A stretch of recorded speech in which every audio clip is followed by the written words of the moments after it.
So you got a lot of people right now complaining about UFC 293.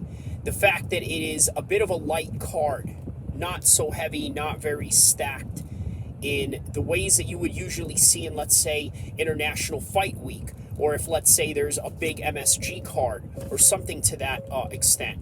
You don't really see a lot of that. And the reason for that is because of how this fight and this entire event came about. Well, first and foremost, let me give you a little breakdown of its history and how this fight was concocted from the very beginning. For one, they were going to have John Jones take on Stipe Miocic, which, by the way, as you know, is taking place in November. Now, what's the difference between this one? Well, the difference was that Stipe just was not ready, and John wasn't ready. So it's either a combination of one of those athletes not being ready or maybe just one of them, but nonetheless, that's the reason why you could not have those two athletes compete in Sydney, which, by the way, is one of those market places that the UFC wants to constantly bring fights in. But in order to do that, you got to be able to bring in marquee matchups. The reason why New York is such a big market for the UFC is because of the constant barrages of big cards that they brought in that region. You had Eddie Alvarez with McGregor, and then a few years after that, you had Daniel Cormier take on Derek Lewis, and then you had George St. Pierre take on Michael Bisping.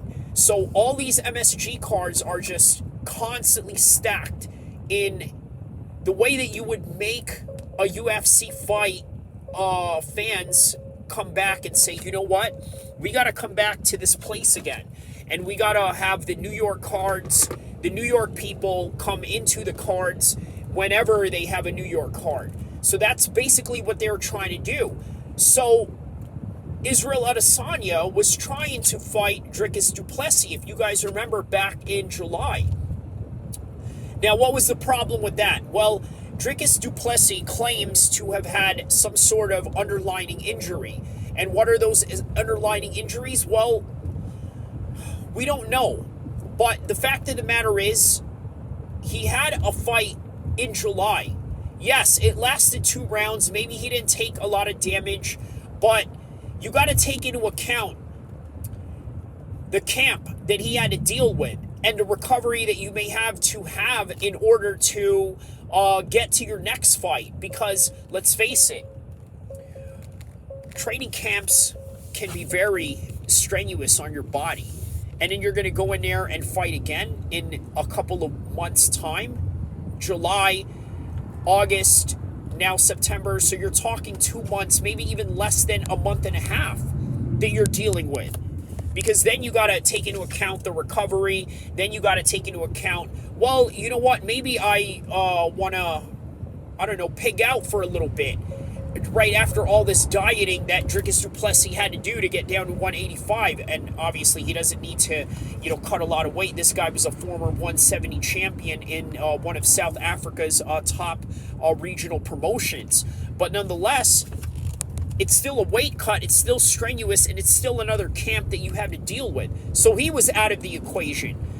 So Israel Adesanya, the credit to what we got to give to this champ is that he is constantly there. He is constantly taking these fights month after month. And even on his way up as a champion or as a contender before he was a champion, he was taking the fights that nobody wanted to take, one after another. Fight after fight, Israel Adesanya was there. So now comes in Sean Strickland. Yes, he lost to Jared Cannonier, although one can argue that he won that because it was one of those fights that was very closely contested to the points and to the decision and to the distance that it went. So now, Sean Strickland comes out and fights Abus, a guy that a lot of people really didn't give any credit towards in terms of Sean Strickland. They didn't really give Sean Strickland credit because they thought, here's a Dagestani guy, he's going to smoke him. And lo and behold, Sean Strickland's been smoking Dagestani guys. If you don't remember, a few of his wins were from, what was that guy's name? Nazardine Imavov. he got a win over him. Now Abu Smagomedov, he got a win off of him. So one of the things you got to understand about Sean Strickland is that just like Israel Adesanya, he's very game. Now, why is it that Sean Strickland got this title shot? Well, let's just be really honest.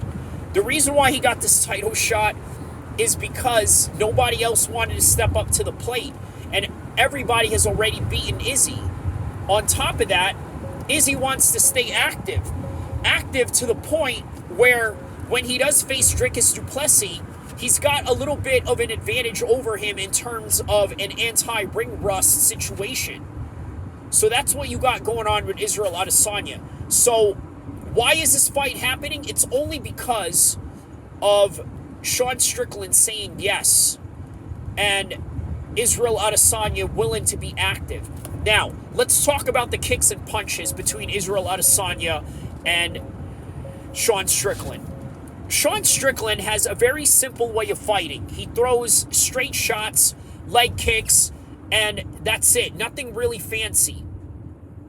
However, you got to understand, to a dynamic striker like Izzy, this isn't enough. You could get away with other guys that are a little bit more flat-footed, guys that can lose a little bit of stamina as the fight goes on.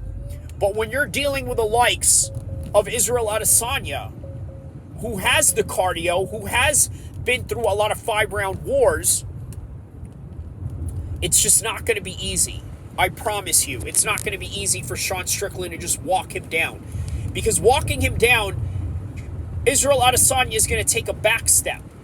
And then when Israel Adesanya takes a back step, he's going to cut angles in ways that is going to be very difficult for Sean Strickland to keep up with.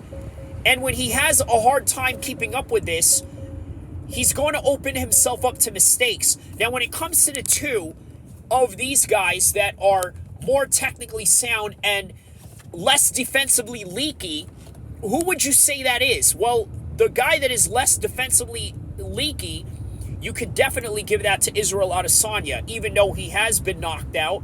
But we're talking about literally one guy that has been able to do this to him, and then only for him to avenge that loss and come back and do it to him as well. So now you're dealing with an Israel Adesanya that is even more experienced, an Israel Adesanya that has more arsenal to his game that he's gained over the years. He's got a structured team in terms of his coach knowing how to navigate everybody and getting them to do what they needed to do in order to implement the strategy that they have going on. And this is going to be a nightmare matchup for Sean Strickland. Now, the only nightmare matchup for Israel Adesanya here is the type of press conference that these two are going to have this coming week during this fight week down there in Sydney, Australia. But after all the banter, after all the things that Sean Strickland wants to say to Israel Adesanya, things that he can't say, because let's face it, the UFC has some sort of gag order that they have on Sean Strickland. We all know about Sean Strickland's past. He's a former Nazi in the Southern California region.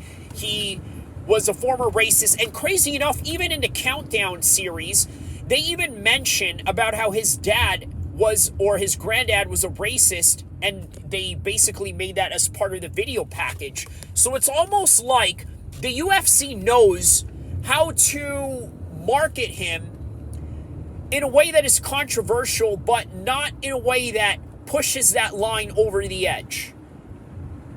Which means that this particular press conference that's going to come up this Thursday, it's going to be very lackluster. However, it's still going to make the fight as exciting as it is, because there's still some things that are not off limits. Like the fact that Sean Strickland will just say any random thing to you. He'll question your manhood. He'll question your fighting style. And then Izzy is going to come back with some one-liners that he's tried to come up with from the night before, or something that he knew that he's been cooking up in his head that just is going to hit a big punchline against Sean Strickland. But either way, this is the reason why we have this fight going on, okay? Is because of the fact that nobody else wanted to step up, and the fact that let's just face it, Israel Adesanya, regardless of what you think about him, the guy, let me tell you, is a very dangerous matchup for anybody. And he's proven that time and time again in the activity that he's put in. Now, here's the crazy thing about Sean Strickland. The guy has an insane level of activity as well. And that's something to take into consideration. And what do I mean by activity? You look at all the sparring videos that Sean Strickland has done.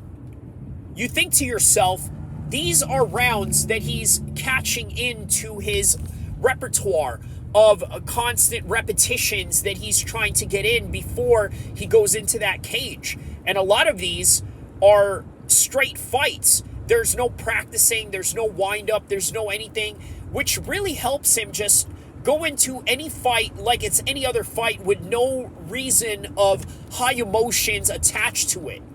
And because of that, you're really going to come into a fight a lot clear-headed. You're going to come into the fight a lot more methodical and a lot more aware of your surroundings. But not only that, you're going to have a better optimal sense of arousal when you go into this matchup. And what do I mean by that? Well, you guys ever played a video game and you were really excited to play it? Well, sometimes this is not the way it is in fighting. It's not like stepping in there in a video game. Although it can be, but you have to have the right mindset to do it. You got to have that optimal state of arousal where you know that you're in there, you love to be in there, you love to get in there and talk trash to your opponent while the punches are being thrown, and it really excites you and it really hones you down into a combat focus that you need to have in these moment of exchanges. And that's what you get out of Sean Strickland. However, the guy is sloppy. The guy is not defensively sound, and just like what I said earlier, he's defensively leaky. So that's going to be a problem, and somewhere down the line, Israel Adesanya is going to catch him in the first or second round, somewhere maybe in the third, and I don't see it going into the championship rounds. If it does, I'll be very surprised, and it could only be because of the fact that Israel Adesanya wants to get rounds in, because he knows that perhaps maybe he wants to get in there and fight Dricus du Plessis next. But who knows? Could you imagine if Jon Jones was in this card with Stipe? But he's not. Could you imagine if this was Dricus du Plessis versus Israel Adesanya with the racial implications that they have going on in this fight? But it's not.